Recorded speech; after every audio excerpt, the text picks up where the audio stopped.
Peuple togolais, recevez mes salutations les plus distinguées. Mon message va à l'endroit des chefs traditionnels, chefs du canton, chefs du village, chefs du quartier, gardiens des us et coutumes.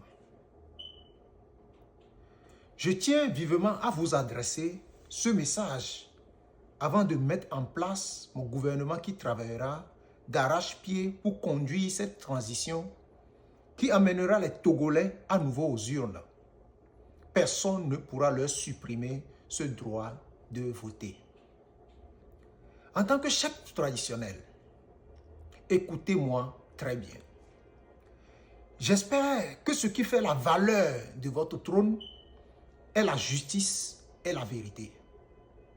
J'aimerais passer par ce canal pour vous rappeler que chacune de votre localité que vous gouvernez constitue le Togo en miniature. Et comme vous êtes chef pour toujours jusqu'à votre mort, M. Faure Gnassingbé a fait le rêve de vous imiter en basculant le Togo dans une nouvelle république, à savoir la 5e. Voici ma question pour vous. Qu'avez-vous compris de cette 5e république qui vous a tellement plu au point d'être complice d'un crime contre l'humanité? Cela fait 60 ans que la famille Gnassingbé dirige notre pays et 20 ans que vous êtes sous le leadership de M. Faure Gnassingbé.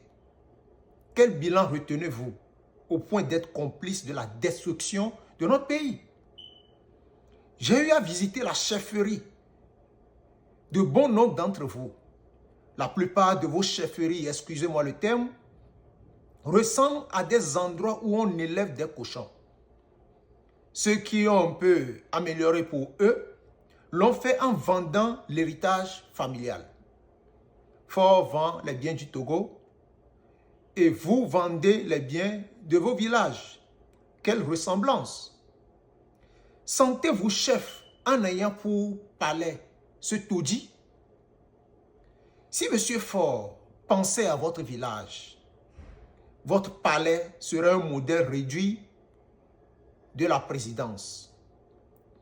Vous êtes réduit à des sous-hommes, tremblant chaque fois en présence de celui qui travaille pour vous, à savoir Faure.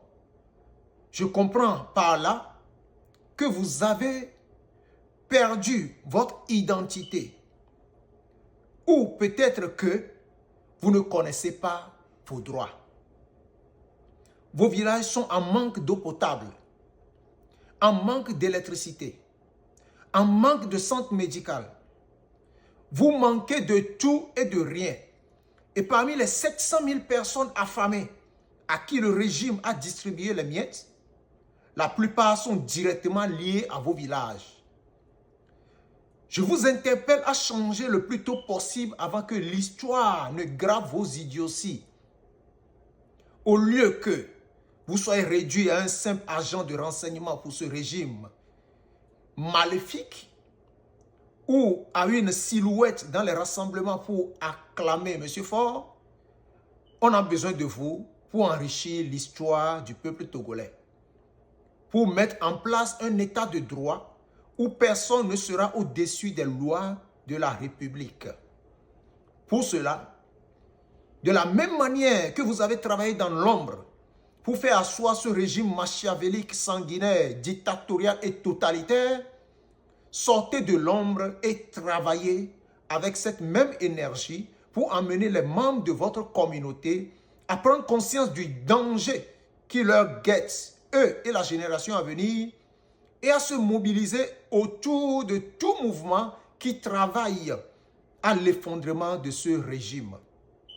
L'article 150 de notre Constitution de 1992 vous donne le plein droit d'agir.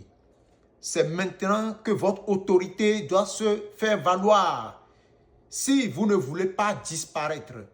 C'est juste un rappel.